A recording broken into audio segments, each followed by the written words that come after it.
How do we really see the world? Our future, present and past in the 21st century? Is it really we humans who now do the seeing?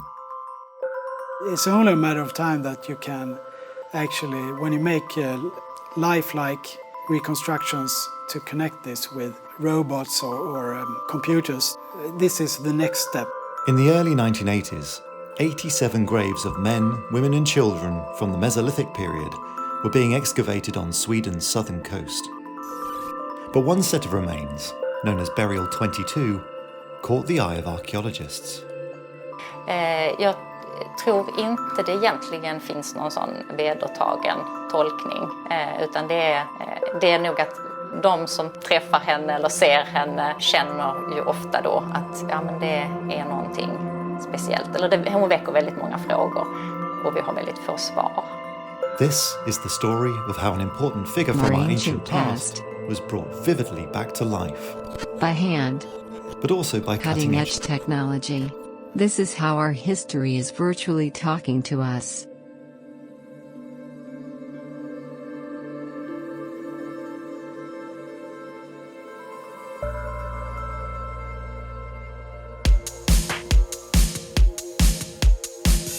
It's strange to think that, in the 7,000 years since Burial 22, as she is technically known, was alive, computers as we know them, have only been around for about 1% of that time.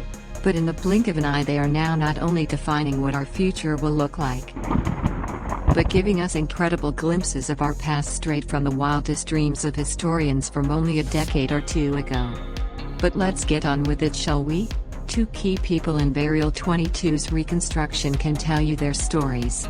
As long as I can remember, I've been extremely fascinated by faces. I have been making reconstructions for something like a bit more than 20 years now.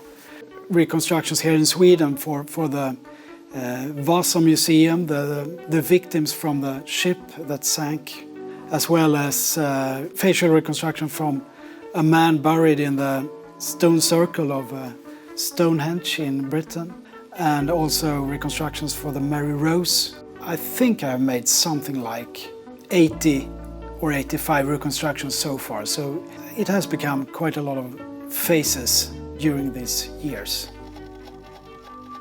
I got a call from the museum in Trelleborg with the Mesolithic woman. As soon as I heard about the finding, about her specific individual, the things that were found around her, it was impossible to not get fascinated and to start planning for this. Vi har ju en utställning här som heter Öga mot öga, och i den utställningen så finns gravar och utgrävningsfynd från en känd utgrävning i Skateholm.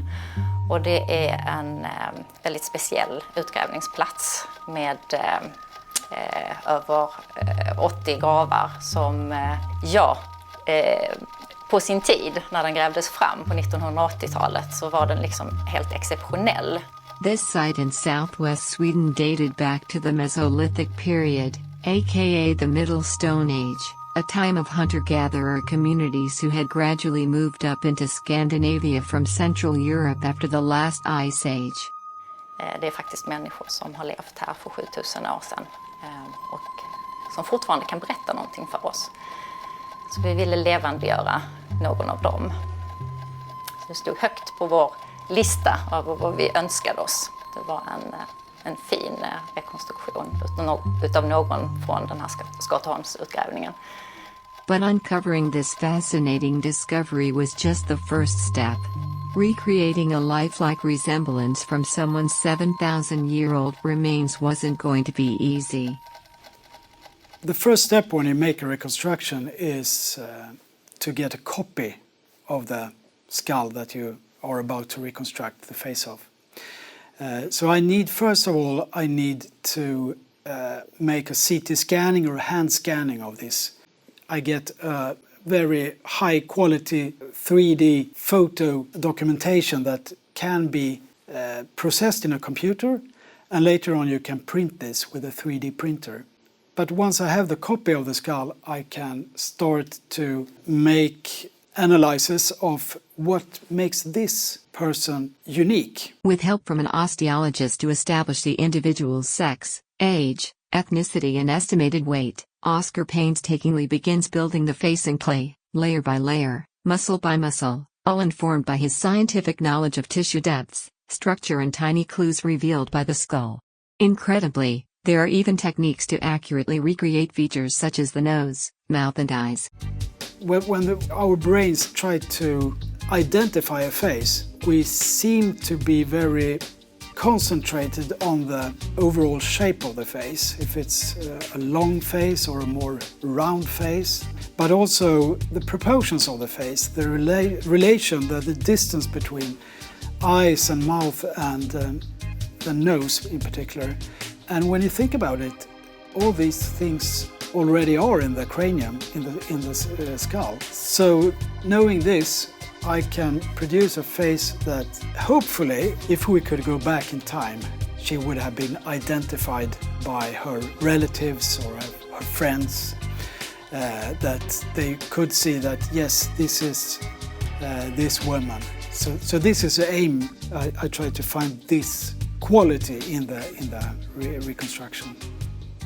The decision to reconstruct Burial 22 wasn't a random choice. As the 1980s excavation found, there was something mysterious, even special about the remains. Den här kvinnograven är ju lite speciell. Alltså det finns inget standard på de här gravfälten. Det är inte någon speciell typ av begravningssätt, utan de är väldigt individuella allihopa. Men hon är ju begravd sittande i skräddarställning, alltså med korslagda ben, på kronhjortshorn, som en liten tron nästan. Och hon har jättemånga tänder ifrån djur som är genomborrade med ett fint litet hål. Och sen så förmodligen så har de suttit på hennes kläder. Så hon har 130 stycken tänder från djur som är runt hennes höfter. Deer antlers, animal teeth, buried sitting upright. So, just who is she? It's a hard question. This who was she? There is something going on here. She must have been a person that is very important in her position, in her profession, so to speak. Many people saying that she could have been a shaman or some kind of medical wise woman in her society, and in my eyes, yes. Jag känner lite olika saker. När jag såg henne första gången, när då Oskar Nilsson har gjort den här väldigt fina och levande modellen, så tänkte jag, men henne har jag sett förut. Någon som jag liksom kände igen som någon så här ytligt bekant, någon man hade sett på stan eller så. Och sen samtidigt så har hon ju kvar den här mystiken som jag ju känner har funnits där hela tiden. Jag skulle verkligen vilja lära känna henne. When I make a reconstruction, it's extremely important that I don't have an assumption from the beginning that this is a face I want to make. I have to be more like a bystander, really. I let the technique and the skull guide me or almost shape the face in front of me. In many cases I get astonished and surprised about how the face emerges. You are very drawn to her eyes, to her intense look.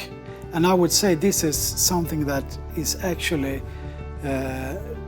already there in her skull. Och prata med henne och få ta del av hennes livshistoria. Så att jag gillar ju det, att det fortfarande är kvar, den här lite mystiska delen av hennes framtoning när jag ser henne. So, what's next in the future for reconstructing our past? Have you been offered the job at Westworld yet? No, I'm waiting for that still, but who knows, because you can make 3D reconstructions movable in 3D in computers, and this is already being made and I'm involved in a project like that.